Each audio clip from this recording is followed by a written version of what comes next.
Hey, it's Michigan's AutoTalk podcast. This is episode number 66. I'm producer Phil Tower, along with the host and stars of the show, Schwinkendorf and John Puhek. We remind you, Michigan's AutoTalk podcast is about celebrating the automobile, everything automotive, and about helping and supporting you, car and truck owners across the state of Michigan, birthplace of everything automotive. Al and John are here, and we have a special episode, guys. Al has been talking about this episode, I think, for about the last 3 months, and we wanted to do an episode about a guy who does not get his credit when it comes to real pioneers in the world of everything automotive, especially trucks. And the guy has a museum in Lansing. It's the Ransom E Olds story. Al, what is your fascination with Ransom E Olds? I'm just curious. Well, when I grew up, my grandfather's, Grandpa Schwink's sister, Bessie, worked with the high brass at Oldsmobile.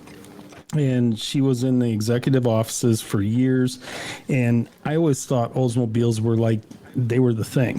I mean, they were Cadillacs and Lincolns, but if you wanted a really nice car, like the guys in the neighborhood, my friends' dads, who really made good money, their company car was an Oldsmobile, not a Chevrolet or a Ford. And I didn't realize that, because when I was young, you go out to Holland to the beach and there's Oldsmobiles everywhere. Grand Rapids, there's Oldsmobiles everywhere. I took driver's ed in Oldsmobiles that were loaned to us by Dale Baker Oldsmobile. You go to Lansing, you go to Detroit, there's Oldsmobiles everywhere. That's not really the way it went. There's Oldsmobiles in Michigan, Florida, certain parts of Alabama, Arizona, and California, where Michiganders went, and retired and stuff like that, but they weren't a very popular car. And I just didn't get that. It blew my mind.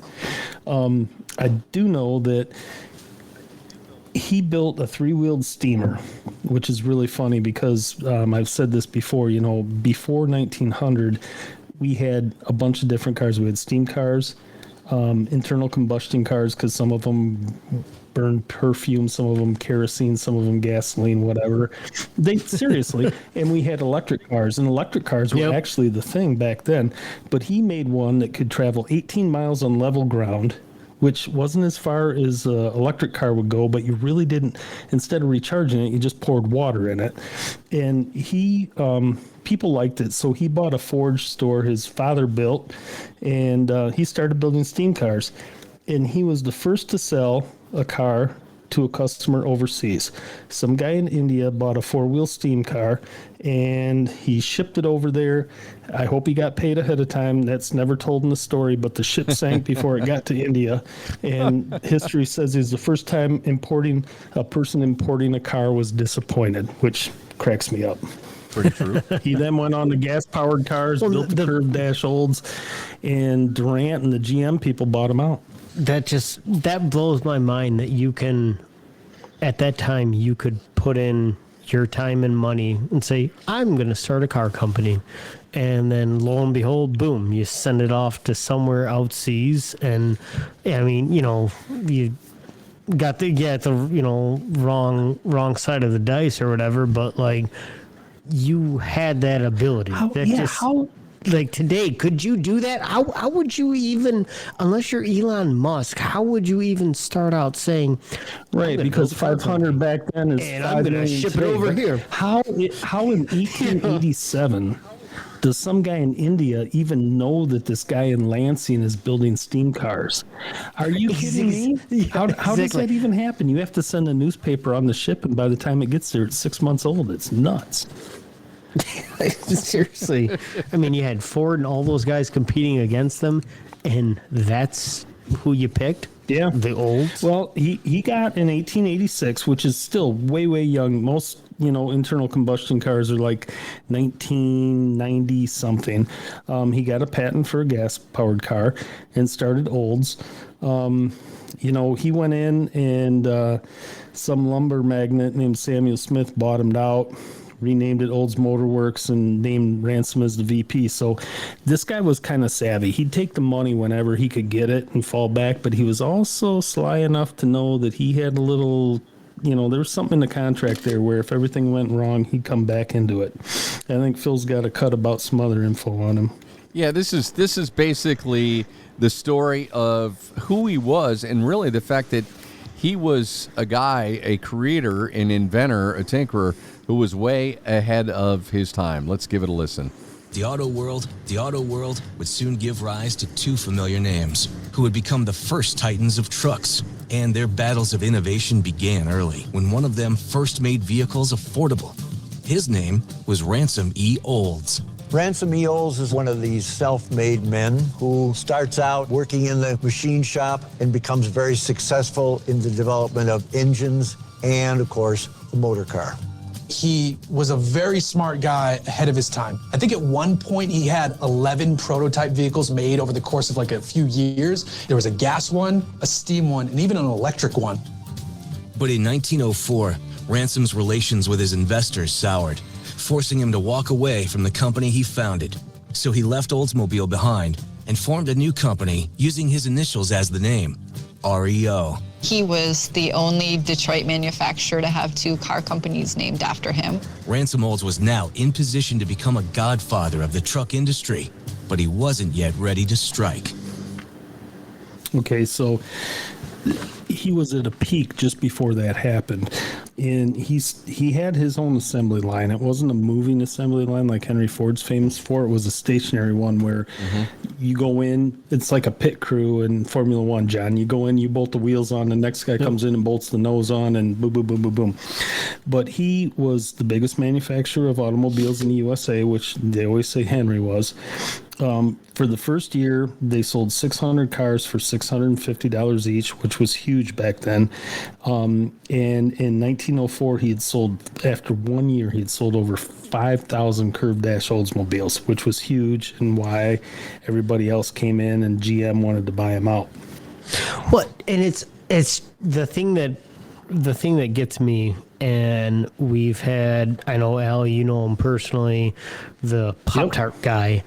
You had these innovators and these people, and I don't know if I'm just young and naive, but to have the ability or the application where you can just say, you know what, I'm going to build this. Yep. Boom, we're done. Okay, I'm going to start doing it.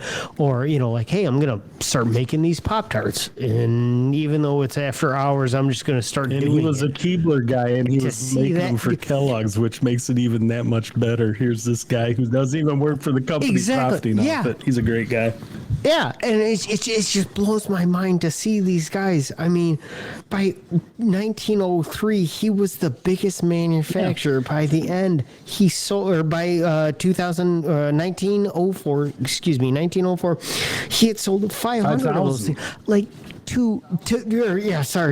5,000. To do that, like, okay, you're not Tesla. You're not Elon Musk. You're just a dude. Yeah, like what? That blows my mind that you have that the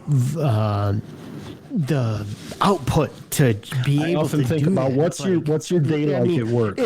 You walk in the morning and seriously. In 1908, he sold it to General Motors, and they ran it for 96 years until the last Solero rolled off the assembly line.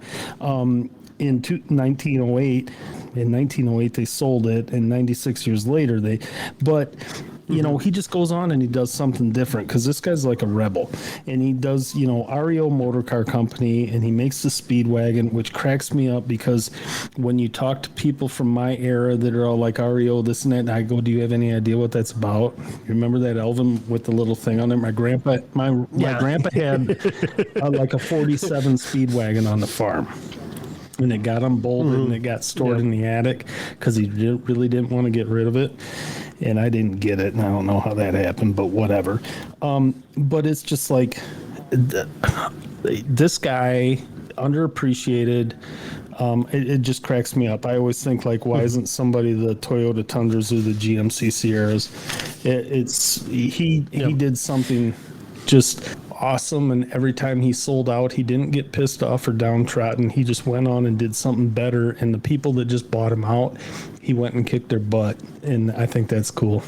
I was just going to say, he really was a pioneer in the sense that he created a vehicle that really was the only kind that was out there. Motor Trend, in an article I saw a couple of weeks ago, billed it as the world's first pickup truck. And if you kind of break it down to that, that's what it was. But it had so many firsts. It had pneumatic tires on steel wheels. It had transmission was a first. What else about it? I mean, it just electric had so many starter, some electric lights. He had so many things incorporated, and it was designed for the farmer to put a load of grain in a bed that was super deep. I mean, it's like double the depth of today's pickup trucks, but they could load their grain in there and take it to the elevator, and it would carry the same as like a horse-drawn wagon. And the guy was brilliant, and he was every bit as innovative as Henry Ford. He just doesn't get the acclaim for it. Let's hear a little bit more. Yeah. Let's hear a little bit more. Okay. But no, I was just going to say for me, Midwest boy, the Oldsmobile, I always liked them, but unfortunately, and I think, Al, you'll agree, the Oldsmobile kind of got a very sad... it got a reputation as a blue hair. It got a sad death. I mean, you got and it ends out 96 was the last year, and it was the Alero, and I remember that engine, and I remember that car, and it was very not exactly. It didn't. It deserved to go, but it was just to end that as the Oldsmobile name was just it wasn't Oldsmobile fault. It was that GM didn't want to give that because I was always told it was Cadillac, Buick, Oldsmobile, Pontiac, Chevrolet. That was the order. And they just needed to get rid of the middle thing. And at that point in time, you could buy a Pontiac or a Buick or an Oldsmobile that were all the same vehicle. They just had different badging on them and stuff like that. And they needed to get rid of something because they couldn't afford to make them all unique and different. But it was really sad for me to see Oldsmobile go because, like I said, since I was a kid, there were two cars. Studebaker, because I had a grandfather who worked for him for 55 years, lived in South Bend, Indiana, and there were Studebakers everywhere, which my mind has changed now that I have to work on the old ones. And there were Oldsmobiles, and they were everything. And that's the first car I drove. And it's crazy, but great story. And great Michigander. You going to play that, Phil? In 1915, the REO Motor Company released the iconic REO Speedwagon, scoring the first major victory in the battle for truck supremacy. And while most autos were stuck at the piddling industry standard of 15 miles per hour, the Speedwagon was 20% faster, earning its name. It was also one of the first trucks to sport an electric starter and pneumatic tires.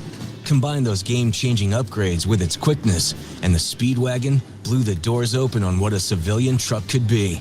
See right there, he made the first, what's that, not a Tremor, what's that Ford that's the hot rod? Raptor. He had a Rio Raptor, basically. Yep. He smoked everybody. Yep. Well, and again, I mean, are you going to have a band called GMC Sierra, or is it going to be REO Speedwagon? That's so crazy. Man. Nobody knows what that is, but I think it's cool. I really like it. In '54, he merged with Diamond T, which was not a high volume, but a truck manufacturer, and they made Diamond Rios, and they made really, really nice trucks that were really, really expensive, so they didn't sell a whole lot of them because fleets like to go vehicles in the times of the 70s, they didn't even have a full bumper. It was like the half bumper. It was cheap, whatever they could do.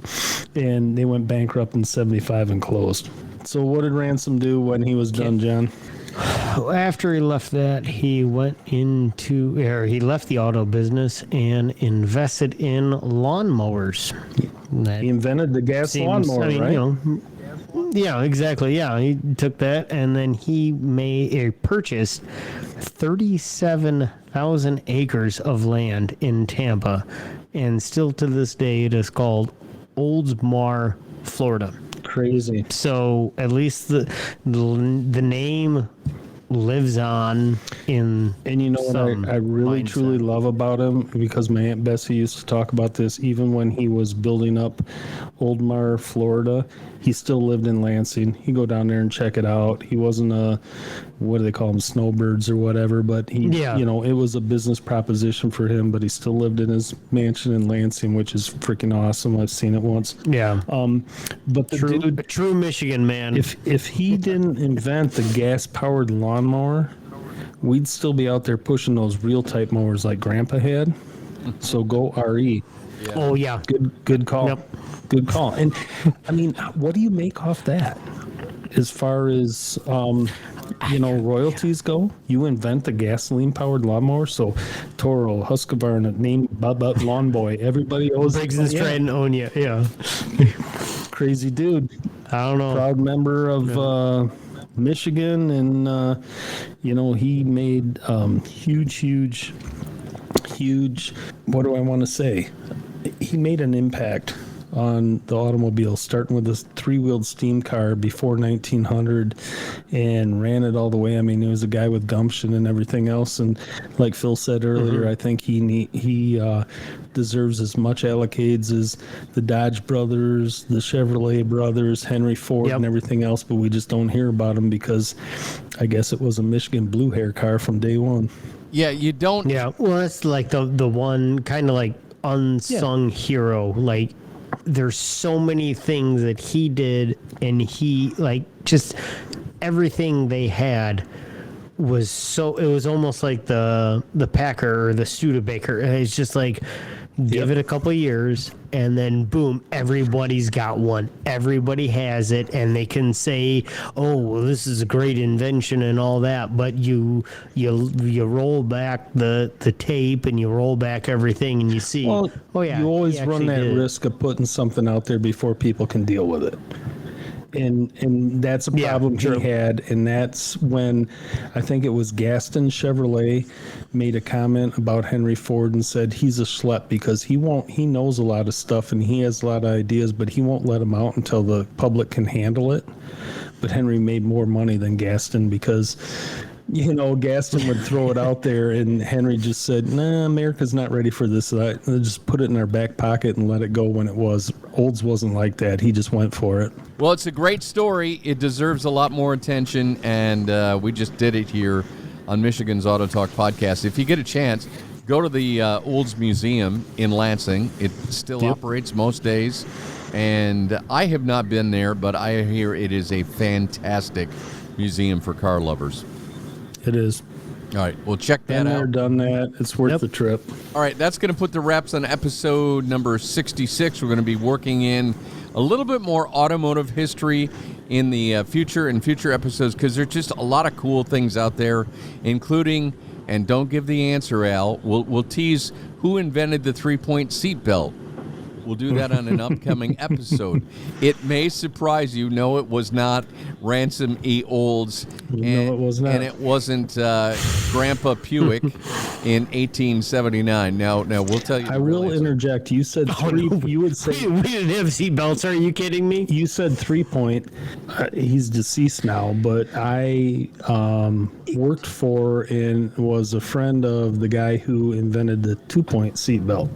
Made it and sold it to Packard and got money for years and years and years off it. But the 3-point was important because the 2-point hurt people. Like James Dean, you get in a crash, your butt stuck in the seat, but your guts got killed by the steering shaft. Yeah, it's all good stuff.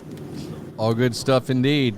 And I can remember falling asleep on the top back of ledge. the wagon, exactly on the back ledge, and they just kind of put my mom would put little blankets and stuff and just kind of If you were wedge awake, me in they there put you on the you'd get roof the rack. sun. Yeah, that's the way we traveled. Exactly. You'd get the sun, it'd warm you up, and we're good to go. Things were different. Things were different. Yeah, and Hey, thanks for listening, folks. We appreciate it. We'll be back with another episode next week. I'm producer Phil Tower. I'm Al Schwinkendorf. I'm John Puhek. Thanks for listening.